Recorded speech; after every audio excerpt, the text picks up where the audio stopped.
Hi, everyone. First, I want to thank Anna for inviting me here, and AGBU and Shaw International. This is an awesome symposium, and I'm super excited to be here in Armenia. I've always wanted to come here, so I'm having a great time. And I'm the founder of Currency.com, which is an online platform for visual artists, writers, and musicians. And it has an integrated tipping platform. So our goal is to help artists to earn a little bit of money off of the work that is being enjoyed online. So a little bit about me, I never knew that I was going to become a tech founder. I was a poet to begin with, which is not the most lucrative job. You can't really earn a lot of money as a poet.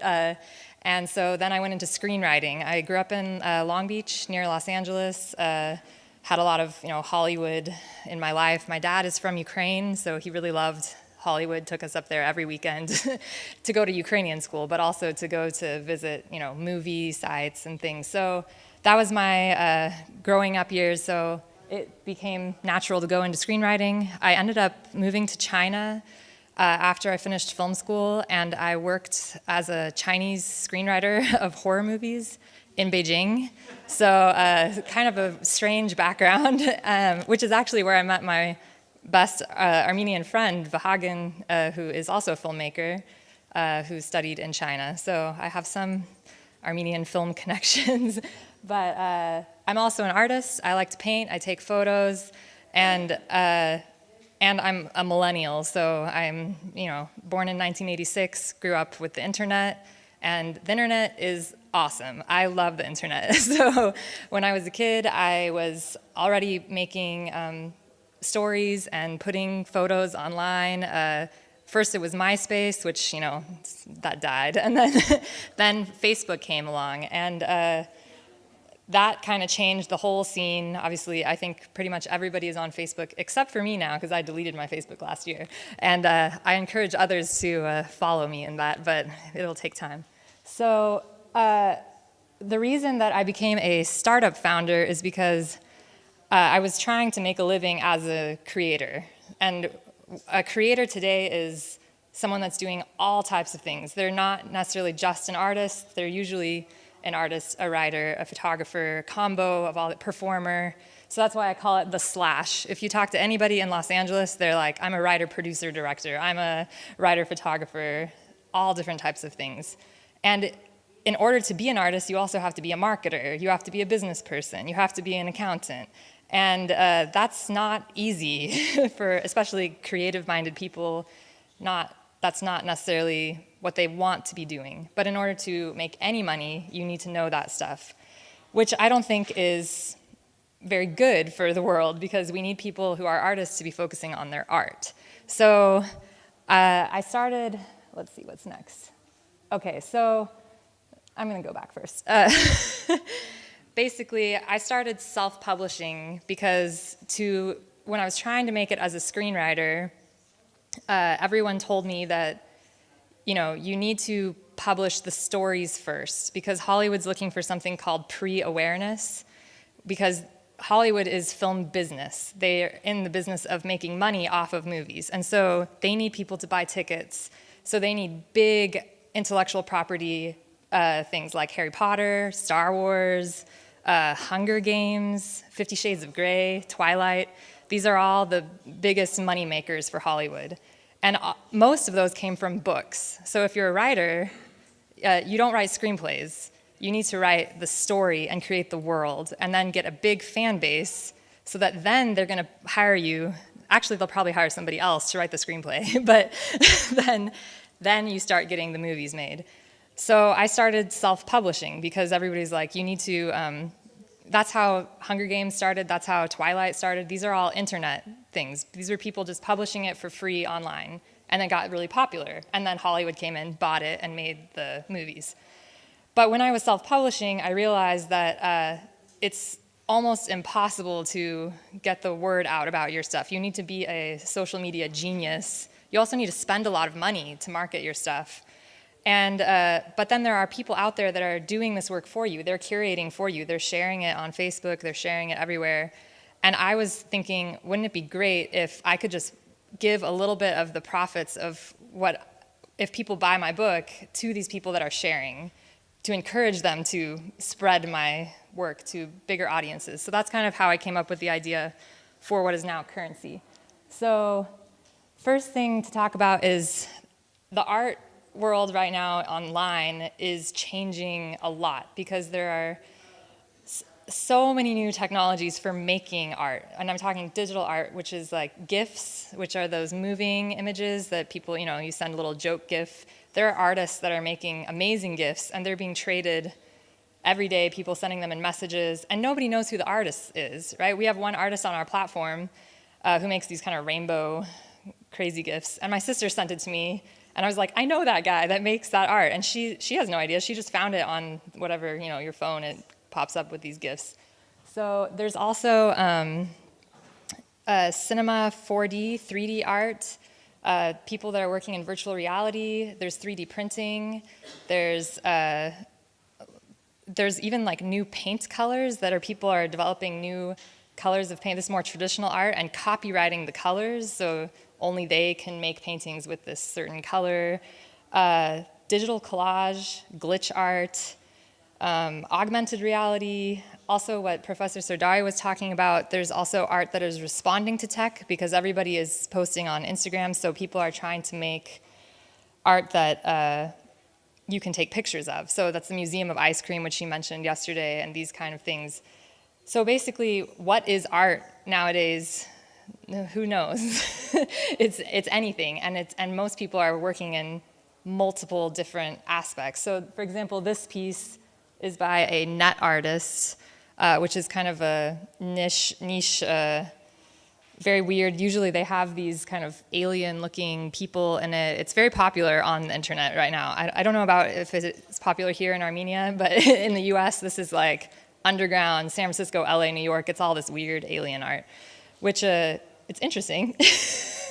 I kind of like it, but not everyone's taste.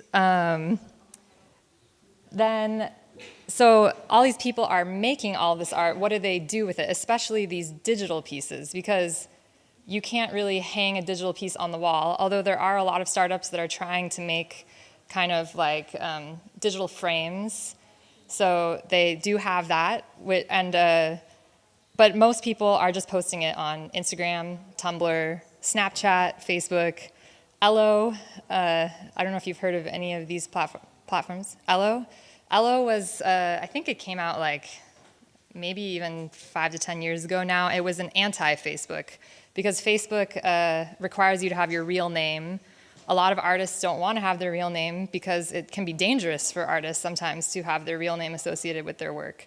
It's because they're touching on important political topics, or they could be attacked for different gender things that people don't like. So Ello was the anti-Facebook where you don't have to put your real name. You can just make your art name. And so it's still around. It never really took off as big as they had hoped it would be, but there's still a lot of people posting on it every day. Behance is another one. It's owned by Photoshop. What are the people that, sorry, Adobe, yeah, they bought Behance. Behance is kind of a portfolio site where people can post their work, but it's more for getting jobs. So that's for getting commercial work, getting hired to make stuff for a magazine, for advertisements, which is how most creative people, at least in the US, are making money off their art right now. They're not selling paintings, they're doing commercial work, which then, the real artists, or who people think they're real artists, then don't like that because it's not considered, it's commercial work, so it's not the art from the soul, but that's the only way that they can survive.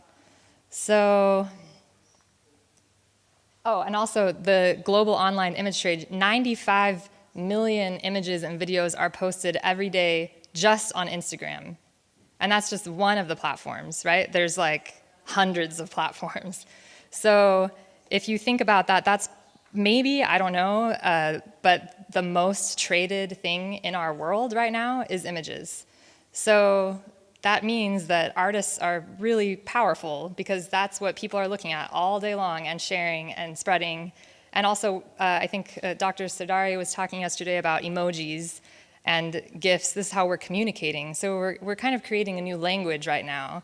And artists are the ones that are designing it, but they're not getting paid for it. So that's kind of the main issue. Let's see. So most of these platforms are also using artificial intelligence. So when you are liking things and sharing things, you're actually teaching artificial intelligence. Everything you like is recorded. Facebook knows everything about you. They literally know the specific marks on your cell phone camera. They have it traced to your account, so they can tell, even if you send a picture to somebody else and they post it on their Facebook account, Facebook will know that that's your photo. So people do not understand the amount of information that Facebook has about you, which is why it is one of the biggest companies in the world. And not only is it just Facebook, Mark Zuckerberg and Facebook own Instagram, WhatsApp, Oculus. So if you think of all of that data, one company has all that information, which, if it's stolen, which is happening like all the time right now. It's not really great for people necessarily. Hopefully no one will exploit that, but they probably will, because that's how it goes. So with this AI training, what's also happening is you're getting the stuff that you like is getting fed back to you. So it's actually getting harder to discover new stuff, because everything that you like on Facebook, the algorithm knows that, oh, you like pictures of nature and flowers. So if your friend posts that, you're going to see that in your feed. And it keeps getting more and more specific, which then keeps you kind of hooked, because you're getting exactly what you want, but you're also not expanding your horizons as much, which I think is a shame, because the internet is a place where anybody can, you can find anything. But with these AI platforms, it's kind of limiting now. So let's see. So how is Mark Zuckerberg the 7th richest person in the world when Facebook is free? That is kind of an interesting question, and it's because it's an advertising platform. Facebook sells advertising. That's what they're selling. And we, as our platform, have used Facebook advertising, and it works great. So I highly recommend it if you want to advertise to people. Facebook knows exactly the type of people that would want to use your product, sign up for it, and they also have great tools for targeting. They can even talk to you on the phone and help you to figure out exactly how to get your stuff to the right people. And they make a lot of money off of this. But in order for them to make money off of that, they need you to be on it. So it's designed to be addictive, because the longer you're on it, the more advertising you see. So all of these platforms that are free are not actually free. It's an attention economy. So that's where it's shifting, where when you're on Facebook, you're actually working for Mark Zuckerberg. You think that you're connecting with your friends, but you are working, actually. And for creative people, you're providing the content that is making other people come onto that platform and stay on it because it's interesting. So you're doubly working, because you think you're getting exposure and getting stuff out there, which you are, but you're not getting money off of people consuming your work. And there's this idea that the internet is free and open and sharing, which is the beauty of the internet. But if people are making billions of dollars off of it and the artists are not, then somebody's getting exploited here, in my opinion. So I choose money economy, which is where the old style, you pay for stuff.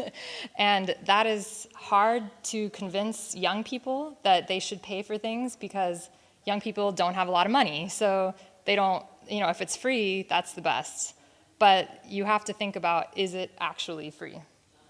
So this is the idea about the, internet being open. In my opinion, it needs to be fair. So if you're consuming stuff online, if you're listening to music online, think of the artists that put it up there. 99% of musicians, artists, and writers that I know make maybe $50 to $100 a year on their work. And if you Google how much do artists make per year, it says they make $50,000 per year. I don't know any artist, and I know a lot of artists, that is making that much money. So this kind of, I feel like the statistics are not reflecting what's actually happening, because they're talking about people that are employed as artists, which there are some people that can have that job somewhere. I don't know them. I don't know how they get that job.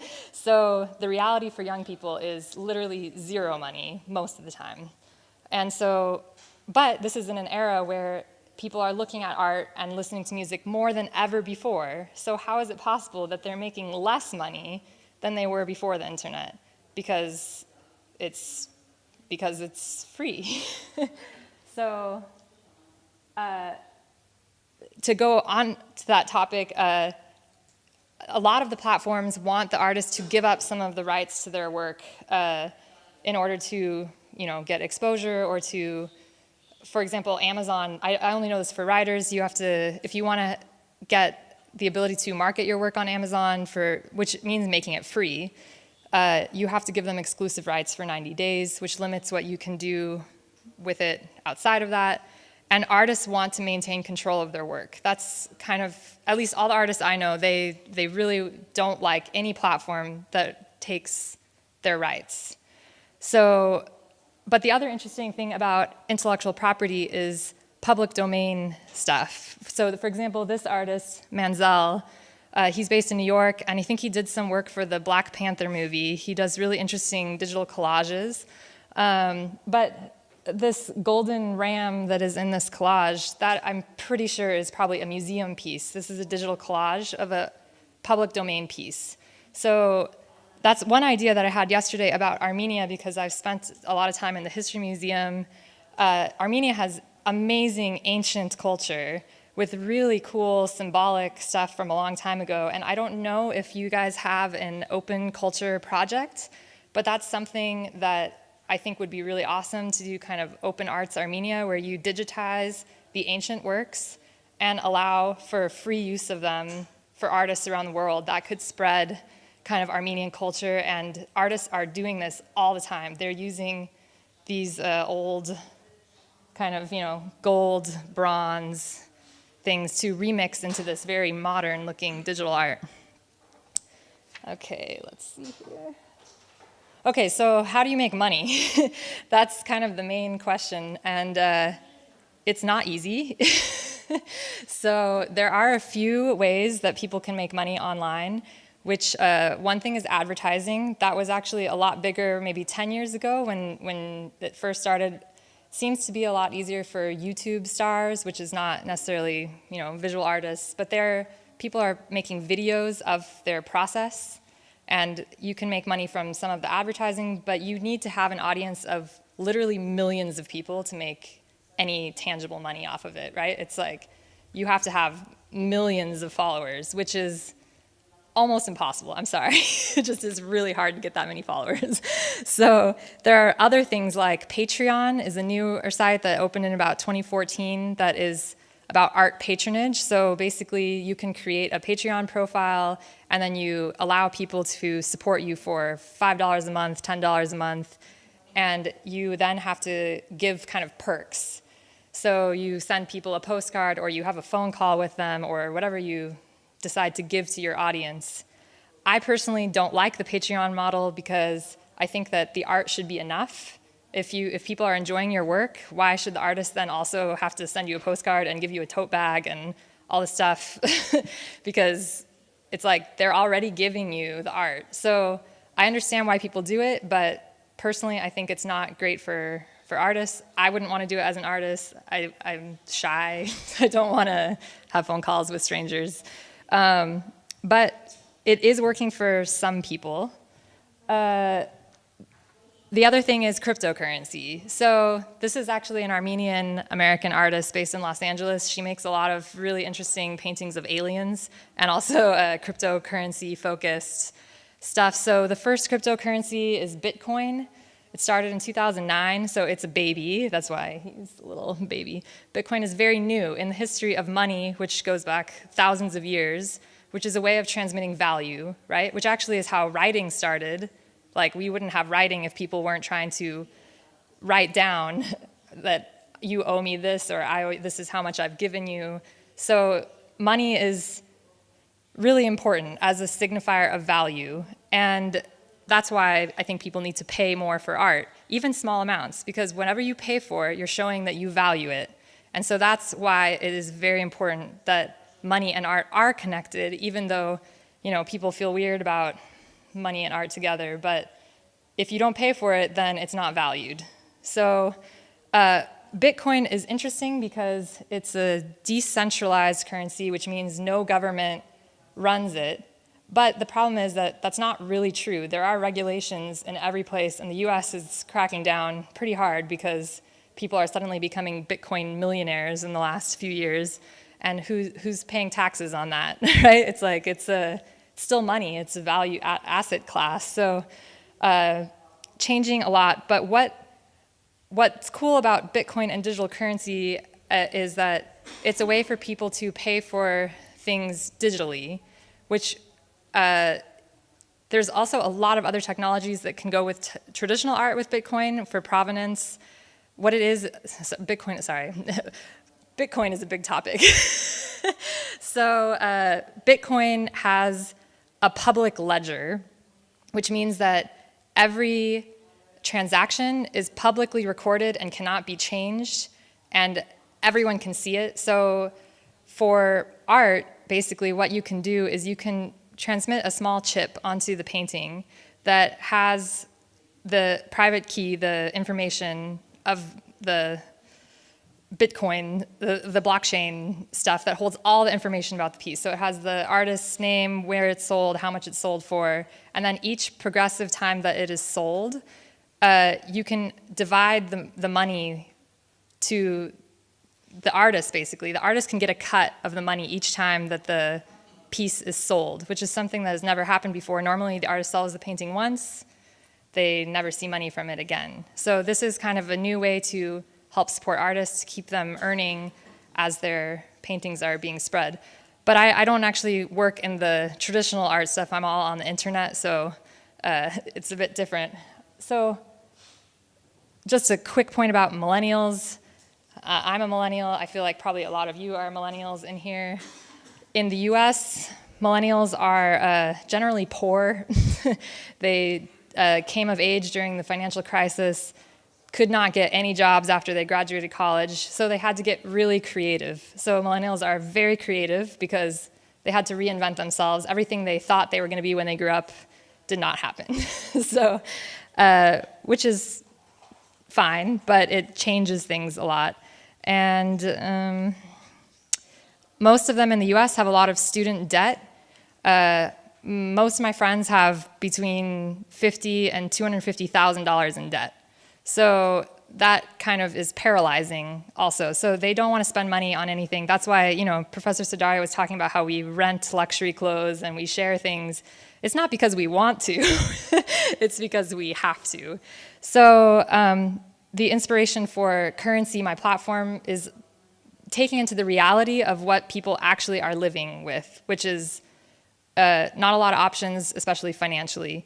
So that's why it's so inexpensive. So now I'll just tell you what I do. This is my platform, Currency. It's ad-free because millennials hate ads because they see ads all day long. And in fact, they are almost immune to ads, which is why Dr. Sadaria was talking about these very creative methods where you need authenticity, transparency, because we are unconvinced now. We see ads all day long. We don't care.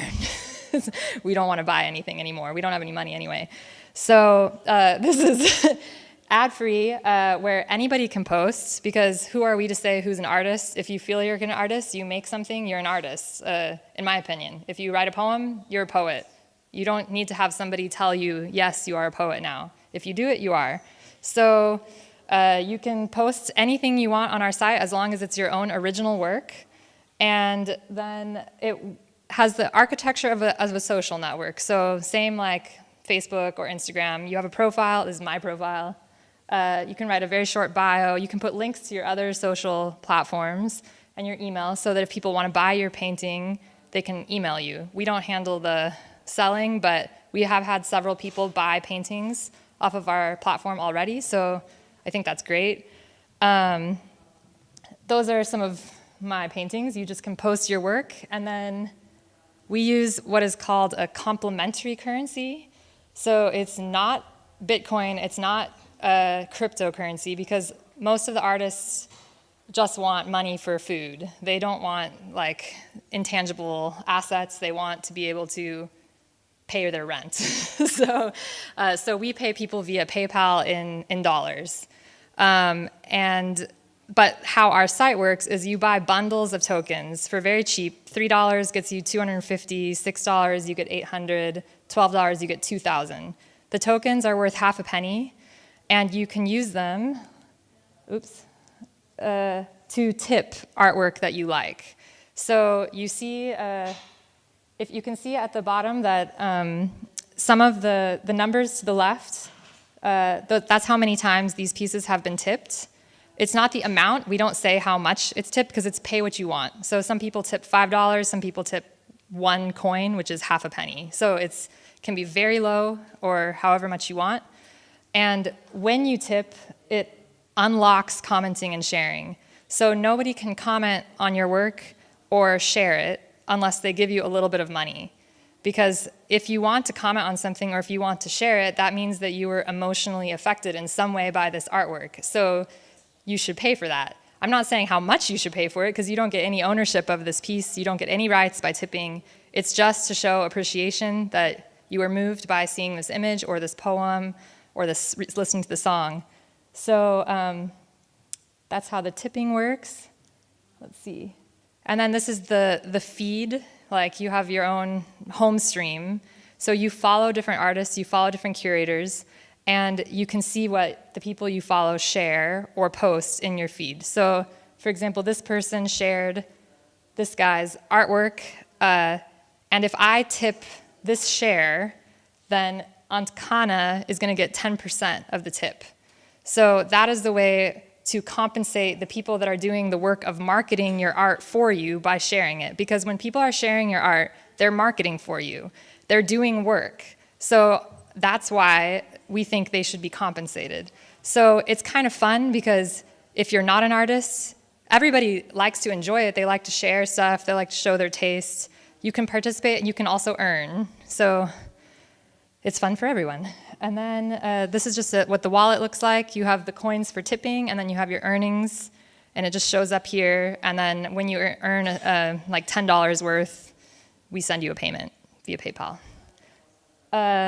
That's it. I believe the future has a lot of possibilities. It's just for people to remember their value, remember their worth, remember that what they're making is important, and that's it. So. Thank you very much for your inspiring talk, and such a great platform to help support artists. Oh, thank you. And creatives.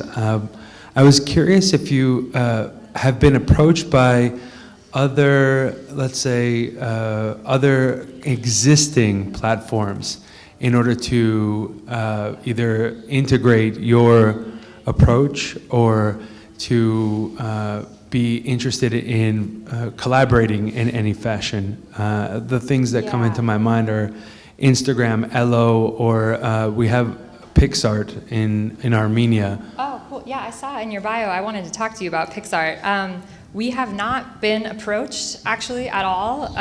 We have been open and asking for anyone to collaborate with us because our goal is to just get this out to as many people as possible and to try to start changing the mindset. I think the bigger platforms, they already have their own ideas, and they also have their own monetization strategies. So for example, Instagram, it would not work with us because they don't require it to be your own work. There's a lot of reposting of other artists' work, which on our site, the credit of the artist always stays with the piece. Where on Instagram, people can take a screenshot and repost, and then no one knows who posted that work. With Elo, it's a possibility, but they already have their own community, and so I think that's kind of one of the issues is that, people make their own communities and then they don't actually want to work together with other things, which I understand because, it's a business, so they need to maintain their businesses. But we are very open, so if anybody wants to collaborate, please let me know. We're new and we're very small. It's just me and my co-founder and a few developers, so it's but we have 5,000 artists on there, so it's growing. But yeah, thank you. Oh, okay. It's fine. First of all, thank you for the presentation. It was quite cool, and we have to talk afterwards. Okay. So far, and since when you started working? I mean, the platform since launched, when it was launched. So I had the idea for it in April of 2014. It took us until December of 2014 to find a developer that would work with us, because at the time it was just, I'm a writer, I'm not a tech person. My co-founder was a film producer of visual effects, so we didn't come from this tech background. It took a long time to find developers, which that was difficult. Then we had to build it without having any tech knowledge, so it took a long time to figure out what we were doing. We actually launched the first version of the site in 2016, but it was very buggy and was crashing all the time, and it was horrible, and it was very painful for all of us. We just opened this new version that works much better in April of this year, is when it was finally all the features in place. And we're still working on a mobile app because, as I think Professor Sardari mentioned, mobile is where all the young people are at. 70% of our users access this site on mobile. We're happy with how we started it as a website because I think it makes it much more secure, like a stable thing to have not just be a mobile app.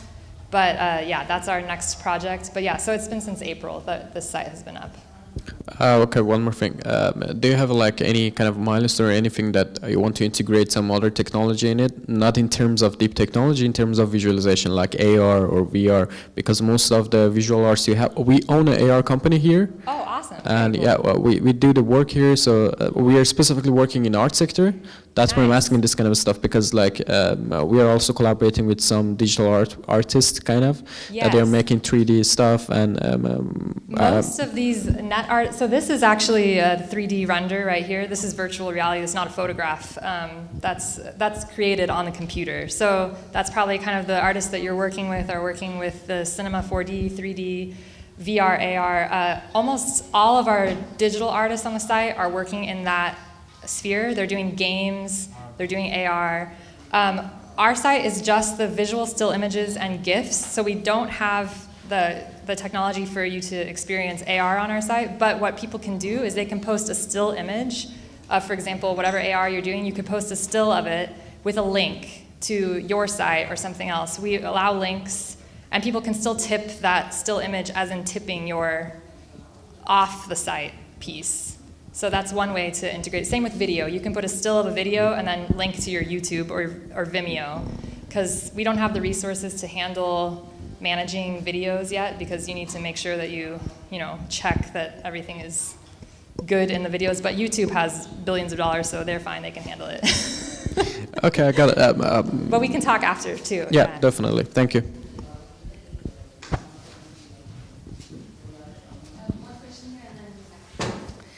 I assume that while you're managing the site and the 5,000 members, you also aggregate a lot of data, Yes. right?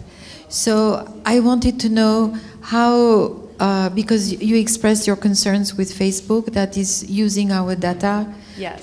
despite our awareness or knowledge. But it's probably true each time we do an interaction on internet. Mm-hmm. So in the Curenza network that is yours, Yes. how is that aggregated data being used? So we use Google Analytics for our data. So that's almost every internet site out there. It's not the site that you're looking at. They're all using Facebook technology. In fact, we built this in React, which is the code that was developed by Facebook.